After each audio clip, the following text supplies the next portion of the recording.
I'm Kamal Santamaria with a look at some of the stories we're covering here on Al Jazeera. Ukraine's controversial anti-protest law has been scrapped. The country's leaders have voted overwhelmingly against it. President Viktor Yanukovych has also accepted the resignation of the Prime Minister, Mykola Azarov.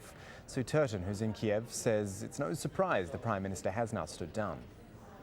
We know that President Yanukovych, when speaking to the opposition leaders during those various negotiations over the last few days, had already offered the job of Prime Minister to one of the opposition leaders. So everybody was looking to the current Prime Minister thinking, well, how does this work out? Even though the opposition leader turned down his job, he really is looking like he has no power at all when he can be so easily dismissed by the President. Judges at The Hague have accepted the demand from former Bosnian Serb Army Chief Ratko Mladic not to testify against his former boss Radovan Karadzic, who's facing war crimes charges there. Stefan Guranovic is in Tuzla in Bosnia-Herzegovina for us, where he met some of the women who lost loved ones during the Srebrenica massacre, when 8,000 men and boys were killed.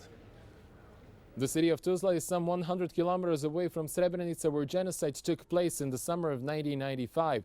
Then the Bosnian Serb forces killed more than 8,000 Bosniak men and teenagers. As a result, many women of Srebrenica were forced to leave their own town and at least try to find a new life. Many of them settled here, and they have a couple of associations here. We visited one this morning, and we were watching the process from the Hague Tribunal together with them. You can see that it is a crushing amount of stress for them because they expect justice to come from the Hague Tribunal for their victims.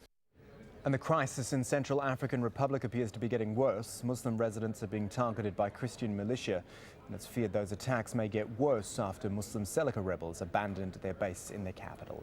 Just some of the stories we're looking at here on Al Jazeera. Plenty more for you online at aljazeera.com.